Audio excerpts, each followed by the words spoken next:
اب سنیے، اور آقا علیہ الصلوۃ والسلام فرماتے ہیں جو شخص محبت کے ساتھ مجھ پر درود بھیجتا ہے تو اللہ تبارک و تعالیٰ، گویا اللہ کے حکم سے، میں حدیث کا مضمون عرض کر رہا ہوں، اللہ کے حکم سے وہ فرشتہ جو ہے وہ پانی میں نہر رحمت میں غوطہ لگاتا ہے، اور غوطہ لگا کر پانی سے باہر آ کر اپنے پروں کو جھاڑتا ہے۔ آپ نے کبھی یہ منظر دیکھا ہوگا کہ چھوٹی سی چڑیا جو ہے پانی میں اگر گر جائے اور باہر نکل کر اپنے پروں کو پھڑ پھڑائے تو کتنے قطرے گرتے ہوں گے، مگر ایک ایسا فرشتہ کہ جس کا ایک بازو مشرق میں دوسرا مغرب میں، جب وہ پانی سے نکل کر اپنے پروں کو پھڑ پھڑائے، پروں کو ہلائے، جھاڑے تو کتنے قطرے گریں گے، کاؤنٹ کرنا پاسبل نہیں۔ اب سنو ہونا کیا ہے، پیارے آقا فرماتے ہیں کہ اللہ تعالیٰ اس کے پروں سے ٹپکنے والے ہر قطرے سے ایک فرشتہ پیدا فرماتا ہے۔ اچھا، وہ فرشتوں نے کرنا کیا ہے؟ آقا علیہ الصلوۃ والسلام فرماتے ہیں وہ فرشتے قیامت تک اس درود پڑھنے والے کے لیے استغفار کرتے رہتے ہیں۔ یعنی درود پڑھنا اتنا سا کام ہے، ذرا مل کر پڑھیں، الصلاۃ والسلام علیک یا رسول اللہ۔ 30 سیکنڈز بھی نہیں لگتے ایک درود پڑھنے میں، مگر انعام کتنے بڑے بڑے ہیں۔ دنیا کا دستور ہے جتنا مشکل کام بندہ کرتا ہے اتنی آمدنی زیادہ ہوتی ہے۔ ایک نارمل میٹرک پاس بندہ جاب کرے اس کی سیلری تھوڑی ہوگی، گریجویٹ کرے اس کی سیلری زیادہ ہوگی، پی ایچ ڈی کر لے سیلری اور بڑھ جائے گی۔ جتنا کوالیفائڈ، جتنی محنت کر کے، جتنا آگے بڑھ کے بندہ کام کرتا ہے اس کو اتنا دنیا میں انعام ملتا ہے۔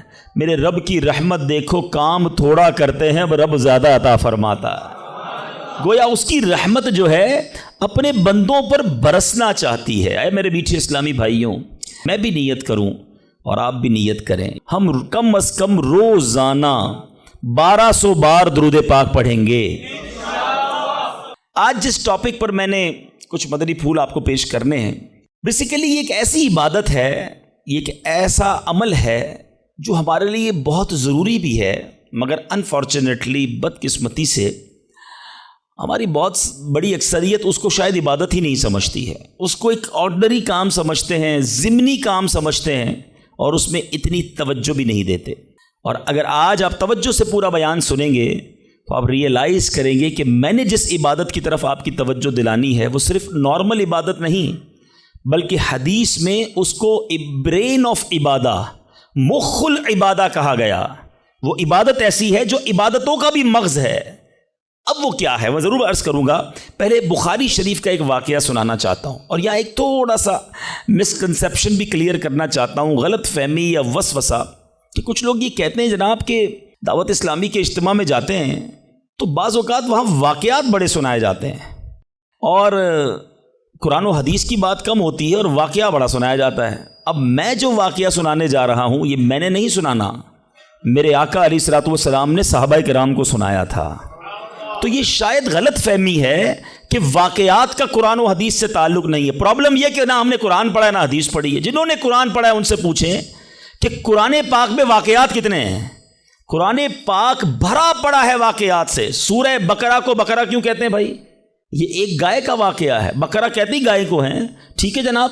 سورہ یوسف کو احسن القصص کہا گیا، قرآن پاک کا سب سے بہترین قصہ۔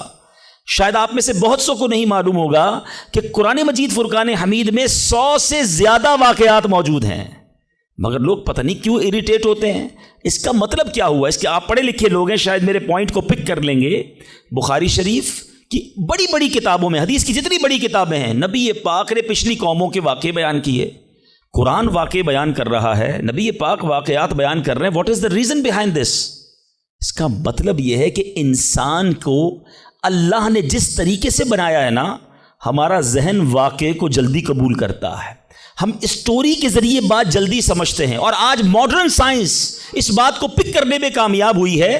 اللہ کا کلام ہمارے پاس 1450 سال سے موجود ہے۔ آج جائیے اسکول کالجز کے اندر، آج بڑے بڑے پروفیسر اس نتیجے پر پہنچے ہیں کہ جناب بچوں کو اگر کوئی بات سکھانی ہے تو کوئی اسٹوری کے ذریعے سکھانی ہوگی، کسی پوئم کے ذریعے سکھانی ہوگی، کوئی واقعہ بیان کرے تو بات دل میں گھر کر جائے گی۔ آج ماڈرن سائنس اس بات پر پہنچی ہے، میرا قرآن اور نبی کی حدیثیں ان واقعات سے بھری ہوئی ہیں۔ تو آج میں وہ واقعہ سنانے جا رہا ہوں جو بخاری شریف میں موجود ہے۔ اللہ کے حبیب علیہ الصلوۃ والسلام نے صحابہ کرام کو سنایا، اور امیزنگ کمال کا واقعہ ہے، اور یہی میرے آج کے ٹاپک کا یوں سمجھیے سینٹرل آئیڈیا ہے۔ آپ کو اندازہ ہو جائے گا کہ میں کیا بیان کرنا چاہتا ہوں، اور اس واقعے سے ہمیں بہت کچھ سیکھنے کو ملے گا۔ بخاری شریف میں ہے، حضرت عبداللہ ابن عمر رضی اللہ عنہ سے مروی ہے، کہتے ہیں میں نے پیارے آقا علیہ الصلوۃ والسلام کو فرماتے سنا۔ میں سمری خلاصہ اس حدیث کا عرض کروں گا کہ اگلے زمانے میں 3 شخص کہیں جا رہے تھے، رات کا وقت تھا، سونے کے لیے انہوں نے ایک غار کا انتخاب کیا، اور ایک غار میں جا کر وہ آرام کرنے لگے۔ اس زمانے میں موٹیل اور ہوٹل تو ہوتے نہیں تھے کہ رات ہو گئی تو چلو کسی ہوٹل میں جا کے آرام کر لیں، کوئی غار دیکھا اور وہیں سو گئے پہاڑ کے اندر۔ ہوا کیا کہ وہ سوئے اور پہاڑ کی ایک چٹان جو ہے وہ اوپر سے گری، اور اس پہاڑ کا جو منہ تھا اس پر چٹان آ کر گر گئی، کلوز، دروازہ کلوز ہو گیا۔ اس زمانے میں موبائل فون نہیں تھا کہ اندر پھنسے ہوئے کسی کو بتاتے کہ ہم اندر پھنس گئے، وہ اندر ہو گئے، اور دروازہ جو اس غار کا منہ تھا وہ چٹان سے بند ہو گیا۔ نبی پاک علیہ الصلوۃ والسلام فرماتے ہیں کہ اب ان تینوں نے کیا کیا؟ انہوں نے کہا کہ اب ایک ہی ہتھیار بچتا ہے، کسی کو بتا تو سکتے نہیں، آؤ اللہ کریم کی بارگاہ میں دعا کرتے ہیں۔ دعا مومن کا ہتھیار ہے، یہی میرا آج کا ٹاپک ہے۔ دیکھو بخاری شریف کی حدیث میں آقا فرما رہے ان تینوں نے کام کیا کیا؟ پھنس گئے تھے، کوئی چارہ نہیں تھا، اللہ کو پکارتے ہیں۔ تینوں نے فیصلہ کیا ایسا کرتے ہیں، تینوں نے کوئی زندگی میں اچھا کام کیا ہونا تو اس اچھے کام کا وسیلہ پیش کر کے اس اچھے کام کے صدقے سے اللہ کی بارگاہ میں دعا مانگتے ہیں۔ بخاری شریف کی حدیث سے یہ عقیدہ کلیئر ہو رہا ہے کہ وسیلے سے دعا مانگی جا سکتی ہے۔ اچھا جناب، پہلے بندے نے کیا کیا؟ اللہ کی بارگاہ میں دعا کی کہ یا اللہ میرے والدین بہت بوڑھے تھے، جب میں جنگل سے بکریاں چرا کر لاتا تو دودھ دو کر سب سے پہلے اپنے والدین کو پلاتا، اس کے بعد اپنی بیوی اور اپنے بچوں کو پلاتا۔ اے اللہ ایک دن ایسا ہوا کہ میں دودھ دھو کر آیا، لیٹ ہو گیا، آیا تو والدین سو گئے تھے، بچوں کو بھوک بھی لگی تھی، مگر میرے عشق نے، ادب والدین نے گوارا نہ کیا کہ ماں باپ سے پہلے بیوی بچوں کو دودھ پلاؤں۔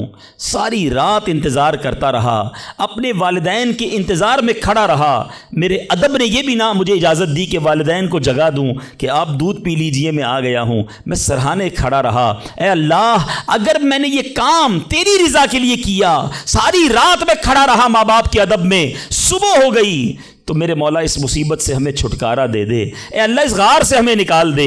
اس بندے نے دعا ختم کی، آقا فرماتے وہ پتھر تھوڑا سا سرک گیا، وہ پتھر جو کرین سے نہ ہلے، وہ چٹان آٹومیٹکلی دعا جو ہے اثر رکھتی ہے، پتھر سرک گیا، مگر اتنی جگہ نہ بنی کہ بندے باہر نکل جائیں۔ اب دوسرے کی باری آئی، اس نے اللہ کی بارگاہ میں دعا کی، مولا اے رب کریم، میرے چچا کی ایک بیٹی تھی، لڑکی تھی، میری کزن تھی، اور میں اس پر بڑا عاشق تھا، بڑا محبوب رکھتا تھا اس کو، لیکن وہ میرے قریب نہیں آتی تھی، مجھے اپنے پاس نہیں بیٹھنے دیتی تھی۔ اب ایک بار وہ لڑکی کسی وجہ سے کسی مصیبت میں گرفتار ہو گئی، قحط میں گرفتار ہوئی، کھانے پینے کو پیسے نہیں تھے، وہ میرے پاس آئی اور آ کر کہا کہ مجھے مدد کر دو، تم میرے کزن ہو، مجھے بڑی ضرورت ہے۔ اب چونکہ پہلے سے مجھے وہ پسند تھی، ارادہ برا تھا، تو میں نے اس لڑکی کو کہا ٹھیک ہے جو تم مانگتی ہو میں دے دوں گا، مگر تم مجھے اپنا آپ حوالے کر دو، برا کام میرے ساتھ کرو۔ بیچاری مجبور تھی، میرے ساتھ وہ برائی کے لیے تیار ہو گئی۔ یا اللہ جب میں اس کے ساتھ قریب ہوا، وہ اللہ کی بندی مجھے کہتی ہے کہ اللہ سے ڈر اور ناجائز طور پر یہ کام نہ کر، میں تیرے لیے حلال نہیں ہوں۔ جب اس عورت نے، یہ لڑکی نے مجھے یہ بات کہی، کوئی اور دیکھنے والا نہیں تھا، میں اکیلا تھا، قابو تھا میرا اس عورت پر، مگر جب اس لڑکی نے مجھے تیرا خوف دلایا، اے اللہ فقط تیرے خوف سے میں پیچھے ہٹ گیا۔ اے میرے مالک، کام اکیلے میں کیا تھا، آج پھنس گیا ہوں، اگر یہ کام میں نے تیری رضا کے لیے کیا ہے، اے رب کریم آج اس مصیبت سے نکال دے۔ وہ پہاڑ تھوڑا اور سرک گئے، وہ چٹان اور سرک گئی۔ آقا فرماتے ابھی بھی اتنی جگہ نہ بنی کہ بندے باہر نکل جائیں۔ اب تیسرے بندے کی باری تھی، ہاتھ اٹھائے، اللہ کی بارگاہ میں عرض کی کہ یا اللہ، میں نے ایک بار کچھ کام کیا، چند مزدوروں کو مزدوری پہ رکھا، کام کر کر ایک مزدور ایسا تھا جو مزدوری لیے بغیر چلا گیا، بھول گیا اپنا جو حق تھا وہ لینا بھول گیا، چلا گیا۔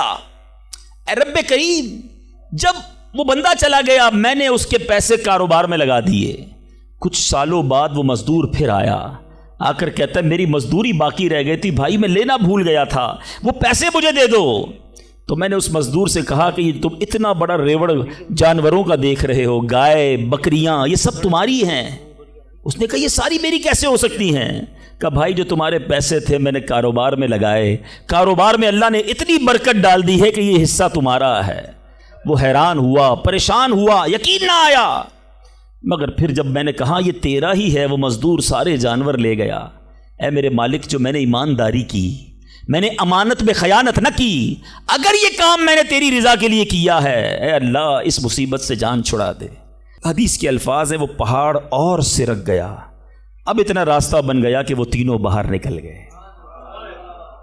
میٹھے میٹھے اسلامی بھائیوں، یہ میں پھر دوبارہ ریپیٹ کر رہا ہوں، not talking about from my self, میں اپنی طرف سے کوئی کسی کہانی کی بک سے آپ کو واقعہ نہیں سنا رہا، میں نے ایک حدیث پاک کی سب سے بڑی کتاب، اصح الکتاب بعد القرآن کہا جاتا ہے، صحیح ترین کتاب قرآن کے بعد جس کو کہا جاتا ہے وہ بخاری شریف ہے، میں نے نبی پاک کی حدیث آپ کے سامنے رکھی ہے، 3 باتیں سیکھنی ہیں اس میں سے، ٹھیک ہے؟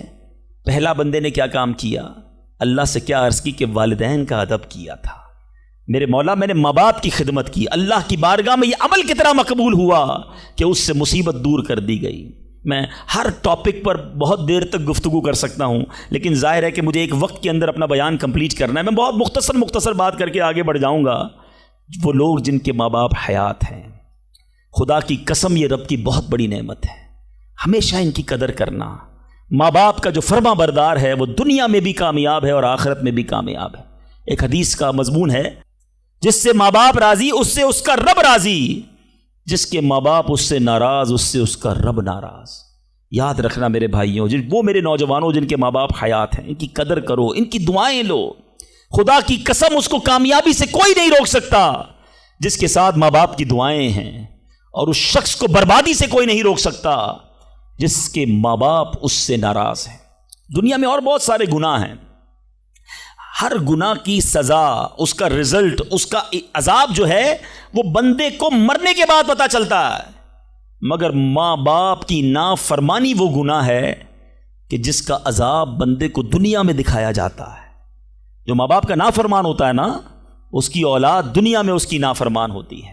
آج آپ بہت سارے اسلام بھائی پرچیاں بھی دیتے ہیں، دعائیں بھی کرواتے ہیں، میں آپ کو ایک مشورہ دیتا ہوں، ادھر ادھر دعائیں مت کراؤ۔ جس کے پاس ماں ہے نا، اپنی ماں کے قدموں میں بیٹھ جاؤ، خدا کی قسم ماں دل سے دعا کر دے طوفان ٹل جایا کرتے ہیں۔ بھول گئے آپ کہ جنت میں موسیٰ کا پڑوسی بنا دیا اللہ نے؟ ایک کسائی کو ماں نے دعا دی تھی، اللہ نے موسیٰ کا جنت میں پڑوسی بنا دیا۔